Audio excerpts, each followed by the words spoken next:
ever experienced. We were together in Israel, Jerusalem. We believers, that is, celebrating the Feast of Weeks. You probably know it as Pentecost.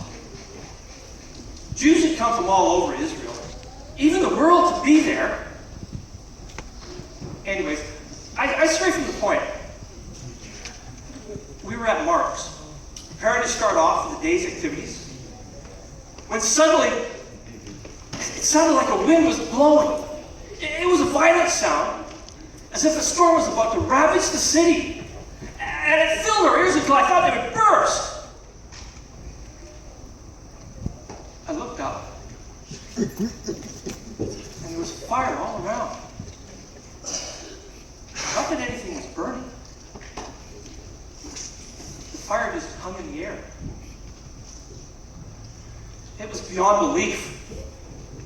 This fire hung there. Then it slowly divided into smaller flames that moved above our heads. From that point, I don't have words to describe the feeling. The power. Yes, I've had a lot of time to think about it since then. Power is a good word for it. I came into town a couple days before the feast began. My wife and I hadn't been to Jerusalem in years. Years, I tell you. Urbanus is my name, by the way.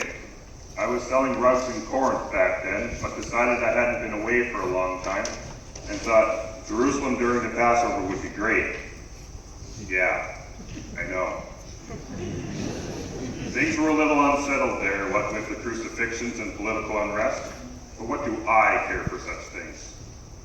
I was faithful to the ceremonies and sacrifices. I was a good Jew who worked hard, and can I confess it? My heart wanted to go to Jerusalem.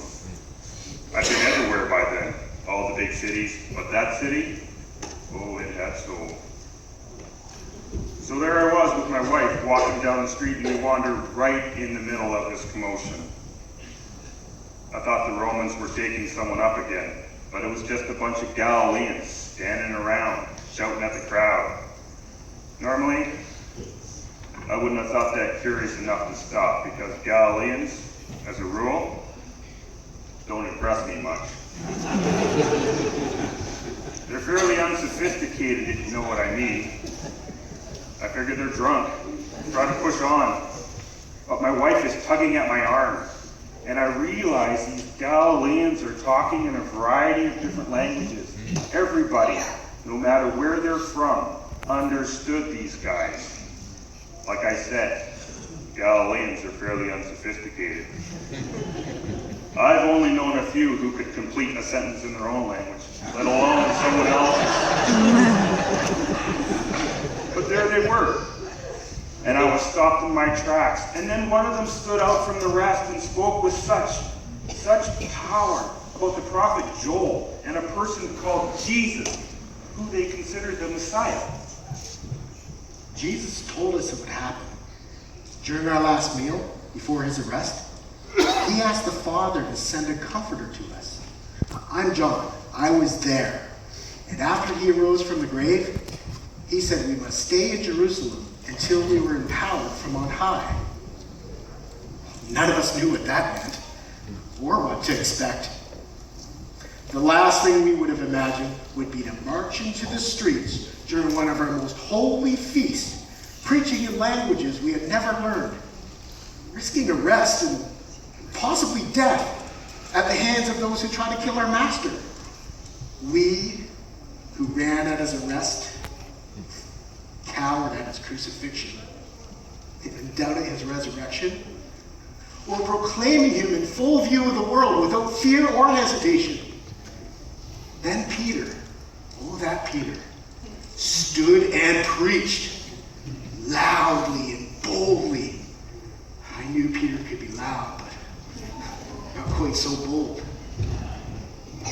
He repeated Joel's prophecy concerning the outpouring of God's Spirit on his people.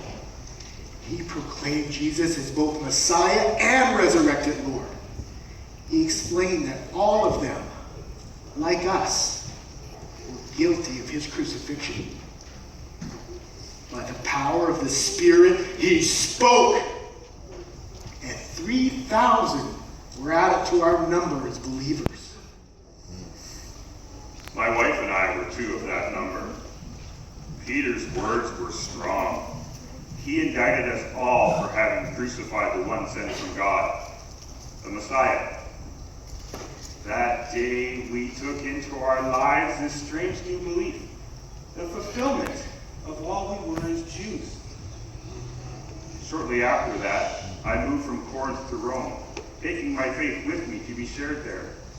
I aided Paul from Tarsus. Maybe you've heard of him. I helped him in his work to start an assembly of believers there. And we devoted ourselves to teaching, to fellowship, to the breaking of bread, and to prayer. We were all filled with awe, for many wonders and miracles were taking place among us. All of us stayed together, for we had everything in common. We sold our possessions and goods to give as each had need. And we continued to meet and proclaim Jesus in the temple courts. Breaking bread at various homes, we ate with glad and sincere hearts, praising God and enjoying the favor of all the people. And the Lord added to our number daily those being saved. Have I forgotten anything? It's all written down in case you did. May the power work in you now as it did for us.